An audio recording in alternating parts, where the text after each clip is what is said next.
Am I the asshole for flipping out on my brother for accusing my mom of wearing a white dress to his wedding? Classic. So here's the deal. A classic. So here's the deal. I'm the younger sister in a very complicated family, and things have been tense since my brother George got married to Yennefer. To give some background, my relationship with Yennefer has been rocky from the start, and she's not exactly warm to my mom or any other relatives. How do you spell Yennefer? With a Y. I've never heard that before. Have you not seen The Witcher? Anyways, the issue came up during their civil ceremony where my mom wore this beautiful cocktail dress that has a white base, but the overlay is this bold, dark blue lace with ruffled sleeves. Well, Yennefer lost it. She completely flipped out and wanted to kick my mom out of the wedding, but somehow refrained from doing so. Since then, though, every time there's a family conflict, Yennefer and George always bring up the fact that my mom wore white at their wedding. Yes, she wore white, but it's literally not white. It's a white base with blue lace. I can't even. Now, almost a year later, my mom tries to talk things through with the family and rebuild the relationship, and George hits her with a list of grievances, including, quote, "You haven't apologized to Yennefer for wearing white." I'm honestly about to lose it. Like, we're still going back and forth to this ridiculous dress issue. My mom is genuinely confused why this is even a problem, and I'm just trying to defend her. I feel like it's completely unfair to keep bringing up something this petty. And at this point, I can't help but feel like it's just another excuse to attack her. Am I the asshole for wanting to stand up for my mom over this dumb dress situation? I just don't get why it's such a big deal. Would we like to see the dress prior to any takes? Yes. No, this is what I think. This has been a topic for so long now, right? I think you should show the dress if you are like close to the bride. Show the dress that you're going to wear. Get approval. Let's just stop making this so complicated, everyone. Okay, I'll say something without seeing it. Any white is too white. Okay? Why even go there? It's one day. You can find something that looks just as good. Why does it have to even be borderline? What's the point? So I've seen the dress. And I can't say anything at this point. Oh my God. Well, let's see it. Show it. This is the dress. Oh, that's blue. That's blue as fuck. It's blue. Sure. Blue. It's so fucking blue. You want an apology for that? It's blue. I agree. It's actually blue. It's like light blue and dark blue. It's overlay literally flowers. blue. We get an update. Hi guys. Some people have asked for an update for my story. I tried to approach it calmly and used many of the amazing arguments you all shared. He did acknowledge that it wasn't really about the dress, but more about the person wearing it, which honestly brought me some clarity. I tried to go deeper and address the root issues that have driven this divide in our family. For some context, I moved abroad to study for my master's, and shortly after, George and Yennefer announced their wedding dates. I wasn't able to celebrate or support him through any of it. Still, I tried to reach for a compromise, traveling over 28 hours just to be there. But their date was right before my thesis defense, so I asked if they could consider adjusting it slightly. The response I got was, quote, "Our personal life doesn't revolve around you." That absolutely crushed me. Many of you asked what our relationship was like before Yennefer entered the picture. The truth is, I always considered George my best friend. He's 5 years older than me, and growing up, he saw the struggles I went through from our parents. He always tried to shield me from it, and I loved him deeply for that. I'll be honest, my family is far from perfect. My mom has her own mental health struggles, and my dad is narcissistic and controlling. They divorced when I was 13, and George was 18. Despite everything, my mom fought tooth and nail for a fair alimony to support both George and me. And I've worked hard to understand, forgive, and appreciate how far she's come. But something in George has changed. Suddenly, we all became villains in his narrative. The bond we once had, the years of mutual support and shared struggles, vanished. Now, everything revolves around Yennefer being the victim, and the rest of us are painted as threats or enemies. I supported them from the start. I recognized the power imbalance and knew they'd need allies. But the moment I pointed out that they too might be contributing to the tension, I became the problem. I could say so much more, but right now I just feel numb. I lost my brother and I felt completely broken. Thank you all for your support, your kind words, and your advice. It means more than I can say. My mom caught my dad with a 16-year-old and then covered it up. 16 years ago, we had two of my friends and their mother living with us while she went through a divorce. I was 15 and my friends were 14 and 16. I was away at another friend's house one night. When I came back the following day, my mom told me she had kicked them out because the 16-year-old tried to make a move on my dad. She absolutely slandered that poor girl's name. When I got into my 20s, still sat in the back of my mind. I just knew I didn't get the truth. So I reached out to the 16-year-old who was also now in her 20s. We met up and I got the true story. I could see the pain in her eyes. She said she'd been in therapy for years because of my father, that he did it in such a loving way that it really fucked her up. She told me they'd been drinking on the property, then went skinny dipping, all while my mother was in bed pregnant with my sister. They made their way into the house and upstairs, where eventually my mother walked in on them. I let her know that I had her back if she ever decided to do anything about it. I'm now in my 30s and recently became a mother, and it's all I've been able to think about. They still don't know that I know the truth. It's reawakened the rage in me. Because if anyone did that to my daughter, or if I caught my husband in that situation, hell no. It was easy to shove down before because I learned from the best, my parents. But becoming a mother, especially to a daughter, I've never wanted someone to pay for something they've done so bad. I feel like if I brought it up to my mom, she would just get angry and talk.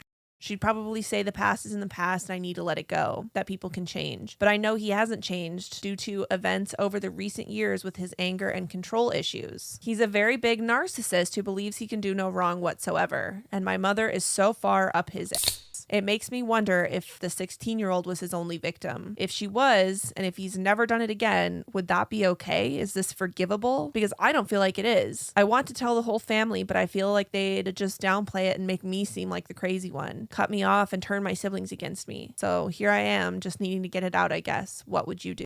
I'm a 31-year-old female living in South Africa. My upbringing was good and had both my parents until my father passed away from lung cancer when I was 12 years old. For some context, when I was young, I was very close to my maternal grandmother. She was my protector, the one who stood up for me when no one else did. When my father's mother sat me down and told me I wasn't really his daughter, it was my grandmother who reassured me.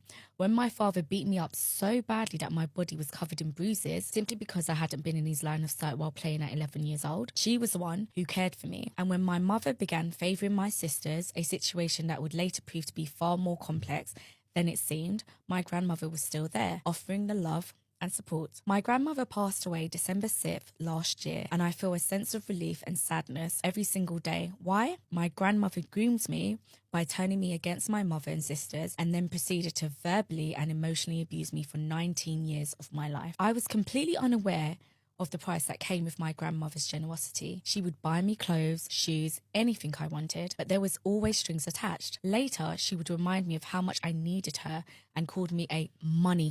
She would degrade me using the size of my chest as an excuse to call me a prostitute, telling me that was all I was good for. I felt so alone. I had no real relationship with my mother or my sisters, and only now do I realise how my grandmother had isolated me from them. Most of the time, I felt completely alone, too afraid to speak to anyone about what was happening. My grandmother's influence was absolute. My family worshipped the ground she walked on, and no one ever dared to confront her. But eventually, there were two incidents that pushed me away from her for good. The first came a few months before my grandfather passed away, when he travelled to Croatia to visit my aunt and other family members. While my grandfather was away, I agreed to stay with my grandmother since my uncle had to travel for work.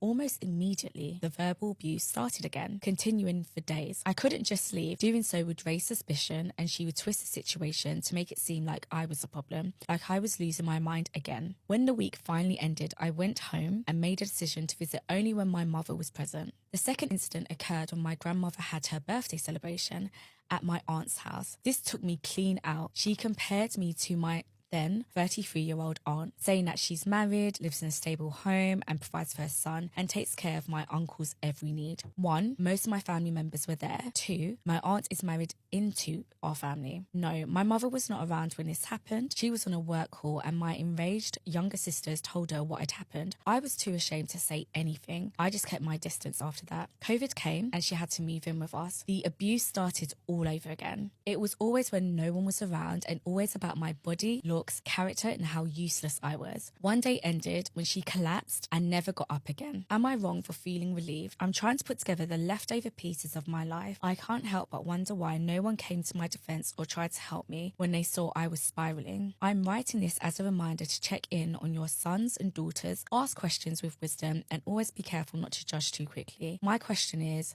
am I the asshole for weeping in happiness when my grandmother passed? P.S. I did not want to go into detail with the language she used because it was too vulgar. Thank you for reading my story and sharing it. No, there is nothing wrong with being happy that the monster is dead, because that's what you described. My 18-year-old daughter caught my wife and I having sex. Yeek. So to preface this, we were not having loving mommy and daddy vanilla sex.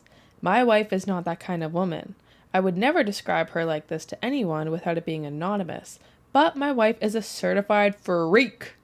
On the outside, she looks like a normal 40-year-old wife and mother, but that woman is a kinky, deprived sex maniac. She loves being tied up, blindfolded, choked, degraded, walked on a leash, etc. She is hypersexual and hypersensitive. I've seen her have 9 orgasms back to back.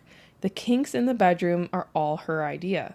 Which isn't to say that I don't enjoy our sex life, but she's truly insatiable, and it can be a lot sometimes. Through the years with 2 children, it's been harder for us to arrange time to indulge, but now that our son is in college and our daughter is going to be graduating this year and also going to college, we're very excited to have more time for ourselves.